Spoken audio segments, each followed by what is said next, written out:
Heureusement, vos statistiques vont baisser, vous n'aurez pas la possibilité de prendre les pics, et comme les pics sont obligatoires à travailler, et ben comme vous ne les avez pas pris, et ben vos pics vont pas monter, la statistique des pics, donc c'est un engrenage. Donc vous avez des gens, mais c'est vraiment malheureux. En octobre dernier, j'ai emménagé dans mon premier appartement toute seule. J'adore vivre seule.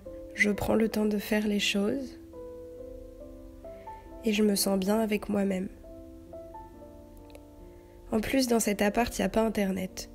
Du coup, ma seule activité, c'est d'écouter la radio et des podcasts. Toute la journée. Et ça fait du bien.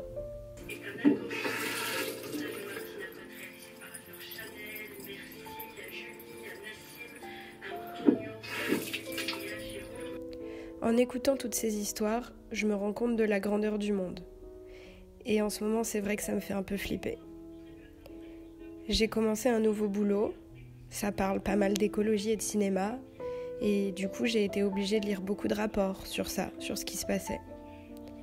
J'ai commencé l'éco-anxiété, parfois c'est là, parfois moins, mais c'est vrai que j'ai des préoccupations autres, des préoccupations plus grandes, une envie de changer les choses, une remise en question de mon travail, de ma place sur Internet et des messages que j'ai envie de partager. En vivant là-haut dans mon petit appartement avec le silence ou juste quelques voix de la radio, je me suis rendu compte de la quantité de contenu qu'il existait et d'à quel point on en bouffait à longueur de journée. Mon portable, c'est l'extension de mon bras et à chaque fois que je m'ennuie, je scrolle. YouTube, Instagram, Facebook, qu'importe, je scrolle.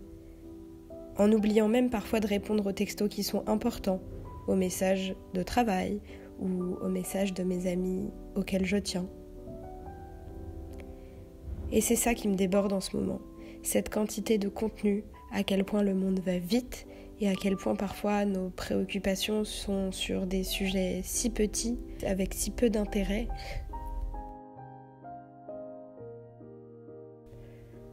Pour ralentir, je prends le temps de faire les choses. Me préparer le matin, me mettre mes crèmes, me brosser les cheveux, faire à manger aussi, c'est devenu très important.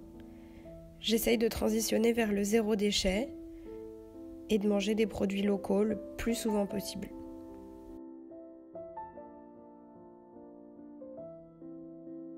J'essaie aussi beaucoup de profiter du moment présent, de mes amis, des gens qui comptent pour moi et de ce qui se passe dans la vraie vie au jour le jour. C'est vrai que je documente beaucoup moins qu'avant, je partage peut-être un peu moins aussi. Mais c'est parce que j'ai envie d'apprendre, de faire les choses pour moi, d'être une belle version de moi-même, pas la meilleure, parce qu'il n'y a jamais de meilleure version, mais on grandit et on évolue toujours. Mais c'est vrai que cette page YouTube et ce que je partage ici, ça me fait du bien. J'aime les discussions qu'on a et j'aime qu'on puisse avoir des prises de conscience et des réflexions ensemble. Je vais essayer de revenir lentement mais sûrement avec des choses qui me tiennent à cœur. J'espère que vous serez toujours là pour écouter et puis pour en discuter. Hier, j'ai eu la chance d'assister à la projection presse de L'Effondrement, qui est une nouvelle série qui a été réalisée par Les Parasites et produite sur Canal+, qui est 8 épisodes en fait. Et chaque épisode parle d'une situation à traiter si effectivement la situation d'effondrement venait s'abattre sur la Terre. On part du postulat en fait qu'il y a un embargo et du coup qu'est-ce qui se passe après dans notre société, voilà, que ce soit entre gens, entre personnes, entre la question de la solidarité, la question du conflit, la question de l'argent, la question du manque de denrées, etc. C'est une série que je trouve excellente, c'est tout filmé en plan séquence, donc déjà pour ça c'est assez génial, c'est très très anxiogène, on se sent vraiment pris dans cette situation. C'est vraiment une série qui nous invite à nous poser des questions sur le futur de notre humanité et qu'est-ce qui va se passer si effectivement il y a ce genre de problème avec le pétrole qui naît et ce genre de conflit qui naît entre les pays qui va mener à l'effondrement de notre système capitaliste et de notre société actuelle. Donc vraiment c'est super anxiogène mais c'est très très très bien réalisé. J'ai adoré cette série, ça sort le 11 novembre sur Canal. Je vous invite grandement à aller la voir et à aller soutenir Les Parasites aussi parce que je trouve ça génial d'être 3 potes et de créer des choses aussi grandes alors qu'ils sont si jeunes Et voilà, et ils sont très très sceptiques par rapport à l'avenir, mais la manière dont ils le traduisent artistiquement et la manière dont ils le communiquent aux autres, je trouve ça vraiment ultra chouette. Donc je vous invite à aller découvrir cette série. Ce soir, je suis allée boire un verre avec un copain et ses amis à lui, et on est arrivé à un débat qui était assez intéressant et que j'ai envie de partager ici parce que j'avoue que ça me travaille encore 4 heures plus tard, alors je me dis que peut-être c'est parce que ça a un intérêt. Le débat c'était... le mec a dit, vous les filles, vous préférez les mecs quand c'est des connards? Et je lui ai répondu, mais ta gueule en fait, et il a très mal pris mon ta gueule. Et ensuite c'est parti en débat féministe et tout ça, et ça a été très compliqué de sortir de cette discussion. En fait moi ce qui m'a posé problème dans cette discussion, c'est le fait que ce mec là se mette en position de vous les filles, vous aimez les connards, et de faire de ce genre de généralité là. Déjà je trouve que c'est une généralité fausse. En plus, je trouve qu'en tant qu'homme, il n'a pas à parler à notre place et à dire un truc pareil. Et quand bien même ce serait le cas, à quoi bon dire un truc pareil? Et pourquoi ne pas justement essayer de réfléchir sur pourquoi les filles sont attirées par les mecs comme ça? Et qu'est-ce qui fait que, effectivement, parfois, on peut être attiré par des mecs avec des comportements pas très sympathiques plutôt que d'aller vers des mecs gentils. Donc déjà ça c'est les 3 questions qu'il fallait se poser vis-à-vis de cette question, mais ce qui surtout a fait débat dans cette discussion c'est le ta gueule. C'est un ta gueule qui est sorti de ma part de manière complètement spontanée, et j'avoue que c'est un peu un des trucs de ma personnalité qui est un peu difficile à appréhender et que je me rends compte qui me coûte entre guillemets avec le temps, c'est que quand j'exprime mon avis sur les choses, parfois je suis très très violente et je suis très maladroite. J'ai des mots très violents pour exprimer mes opinions parce que ça sort ultra instinctivement tout le temps. Que ce soit quand j'ai une dose d'amour, une dose d'énervement et de colère, ça va très très vite. Je m'énerve très peu contre les gens, mais il s'avère que là j'ai sorti un ta gueule qui venait même pas forcément du cœur, mais qui était juste instinctif et qui était mais arrête, t'as pas le droit de dire ça. Et j'aurais dû dire arrête et j'aurais pas dû dire ta gueule. Il s'avère que le jeune homme en question a très mal pris ce ta gueule et du coup après ça a pris des proportions énormes pour un petit ta gueule. Où ça me fait venir cette réflexion? Ça m'en fait venir à j'ai tort et je l'ai reconnu et je me suis excusée 12 fois. Vraiment, je lui ai dit que j'étais vraiment désolée d'avoir eu ce comportement là et de m'être emportée parce que c'était pas justifié et qu'effectivement j'avais pas à lui dire les choses comme ça. Mais là où pour moi il y a un problème et il y a un déséquilibre, c'est que lui s'est jamais excusé de son comportement et a jamais remis en question son comportement par rapport à la discussion qu'on a eue. Et je trouve ça vraiment très dommage en fait parce que au-delà de l'aspect féminisme, au-delà de l'aspect sexualité, conception du couple, conception des rapports hommes-femmes, c'est quoi être un connard, pas être un connard, quel comportement adopter avec les filles, qui est un autre débat. Au-delà de ça, vraiment dans notre discussion, ce que je me rends compte 4 heures après, c'est que le mec a fait 0 effort pour comprendre là où il avait tort. Moi j'ai compris là où j'avais tort et vraiment je me suis excusée et c'était sincère. Mais lui jamais s'est remis en question et ça a été toujours de la négation de tu peux pas juger ma vie, tu me connais pas, tu sais pas qui je suis, t'as pas à insulter les gens, ce qui est vrai hein. Et quoi d'autre, le dernier truc c'est nous on tabasse pas nos copines donc ça nous concerne pas.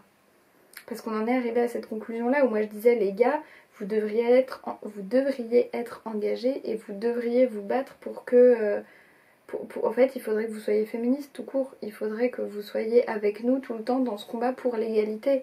Et le problème, c'est qu'on se sent pas soutenu, même par notre entourage le plus proche, nos amis, nos frères, les gens qu'on côtoie tous les jours, qui sont pourtant nos amis les plus proches, et même eux se sentent pas impliqués. En fait, moi, ce qui m'a vraiment posé problème, c'est que jamais ce mec se sente impliqué parce qu'il a pu me causer de la peine. Et maintenant, là, 4 heures après, je me dis, mais en fait, pourquoi je me suis excusée alors que lui, il en a pas été capable? Pourquoi moi, j'ai essayé de me mettre dans sa position tout le temps alors que lui, il en a pas été capable? Et pourquoi, toujours, nous, en tant que femmes, on est compréhensive et on essaye toujours de se mettre à la place de l'autre quand l'autre le fait jamais? Enfin, en tout cas, les 4 expériences que j'ai eues avec 4 mecs différents cette semaine, qui sont pas des mecs ou des amours ou quoi que ce soit, juste avec 4 mecs différents, je me suis toujours excusée et jamais eux ne l'ont fait. Jamais. Et ça me fait beaucoup de peine de réaliser ça, parce que bon, il y a des mecs dont je m'en fous, notamment le mec de ce soir, je le connaissais pas, mais il y a des mecs auxquels je tiens, qui sont importants pour moi, qui sont mes amis, qui sont dans ma vie depuis longtemps, et je réalise à quel point ils sont pas du tout aidants et pas du tout à l'écoute par rapport à ces sujets-là. Alors même que j'ai l'impression que c'est pas des mecs effectivement violents, que c'est pas des mecs méchants, que c'est pas des mecs particulièrement anti-féministes et tout ça, mais en fait, je me rends compte que complètement inconsciemment, leurs comportements parfois le sont. Et ça me fait beaucoup de peine, parce que je sais pas comment partager ce message-là aux mecs de mon entourage, et que là j'ai été agressive, et que en fait maintenant je crois que je m'en veux de m'être excusée pour un truc auquel j'avais pas de raison de m'excuser. J'ai le droit de te dire ta gueule quand j'estime que tu dois fermer ta gueule sur un sujet que tu maîtrises pas, comme t'aurais eu le droit de me dire ta gueule, et comme on peut s'en remettre parce que c'est juste un ta gueule instinctif qui va dans une discussion, un débat qui est juste un mot lancé comme ça et qui peut ensuite se défaire, se refaire, se discuter, se faire pardonner, s'accepter ou pas, mais en tout cas évoluer là-dessus. Et j'ai pas eu l'impression de ça ce soir. Du coup ça m'a rendu un peu tristoune et j'avais envie de vous le dire. Et après du coup je suis allée à la soirée Rick Owens au Centre Pompidou. En fait Rick Owens c'est un créateur anglais qui fait des trucs assez ouf, et là il a investi le Palais de Tokyo avec de la performance et avec une espèce de boîte de nuit au 6ème étage. C'était un peu insane, c'était même carrément fou. Et j'ai vu une performance d'un mec qui dansait dans un cube noir au milieu du Centre Pompidou. Et en fait, c'était la première fois que j'étais... Pas la première fois que j'étais touchée par une performance, mais celle-ci en particulier m'a beaucoup plu parce que il y avait une manière d'appréhender le public autour de lui, et il y avait une vraie relation avec le public, et j'ai trouvé ça super intéressant. Donc voilà, j'ai adoré cette performance et ça m'a fait du bien de voir ça. Parce qu'en fait c'est une forme d'art et d'énergie et de communication qui est pas avec les mots, qui est avec une expression artistique et un rapport très différent entre le performeur qui est au milieu d'un public qui l'admire. Et j'ai trouvé ce rapport ultra intéressant. Donc si vous avez l'occasion d'en faire l'expérience, allez-y, parce que je trouve que c'est différent de tout. C'est super rare en fait aujourd'hui les performeurs. En tout cas ça court pas les rues et c'est pas répandu, mais je trouve que l'expérience du performeur comme ça est intéressante. Et d'ailleurs si vous avez vu des performeurs qui vous ont touché ou qui vous ont plu, n'hésitez pas à m'en parler, parce que ça m'intéresse de plus en plus ce travail-là, ce travail du corps, de la prise de position, de la destruction ou non de l'ego, et du positionnement et de la communication non verbale avec l'autre dans une œuvre artistique qui n'est limitée que par l'espace en fait qui existe entre les deux protagonistes. Voilà. Et sur ce, je vais me coucher puisque demain matin j'ai un gros truc qui m'attend, mais je vous raconterai demain. Bisous.